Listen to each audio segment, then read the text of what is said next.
Mga kahuan, kung napapanood ninyo ang video na aming na-published noong September 19, 2023, binanggit natin doon na ang kasunod na pangalan ng bagyo pagkatapos ng bagyong Ineng ay si Jenny.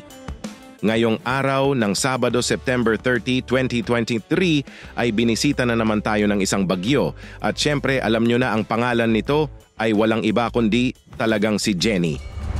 As of October 1, 2023, araw ng linggo, ang bagyong si Jenny na may pangalang international name na Koinu ay kasalukuyang paring aktibo at unti-unting lumalakas at na-develop mula sa tropical depression to tropical storm. Mga kahuan, habang binabantayan natin ang galaw ng bagyong si Jenny dito sa ating bansa, ay babalikan muna natin ang nakaraan upang makilala ng lubusan si Jenny. Alam nyo na ba kung ilang beses nang ginamit ang pangalan na Jenny sa mga bagyo na naranasan ng buong mundo? Panoorin ng buo ang video na ito at sama-sama nating tuklasin kung ilang beses nang ginamit ang pangalang Jenny sa mga bagyo na naranasan ng buong mundo.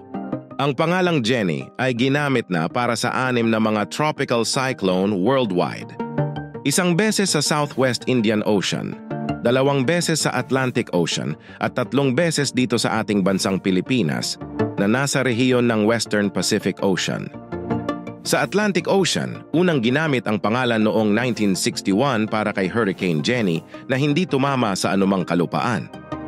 Ang ikalawang bagyo ay tinawag na Tropical Storm Jenny noong 1969, isang hindi masyadong malakas na bagyo na tumama sa Cuba at sa Gulf Coast ng USA. Sa Pilipinas at iba pang bansa na nasa rehiyon ng Western Pacific, 3 beses nang ginamit ang pangalang Jenny. Una ay noong 2015 para kay Typhoon Dujuan o Jenny, isang malakas na bagyo na tumama sa Ryukyu Islands, Taiwan at Fujian.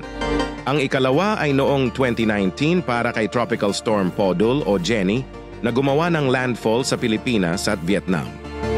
At ang pangatlo ay ang kasalukuyang aktibong Tropical Storm Koinu o Jenny ngayong 2023. At sa Southwest Indian Ocean, ginamit ang pangalan Jenny noong 1962 para kay Cyclone Jenny na tumama sa Reunion at kumitil ng 36 na buhay.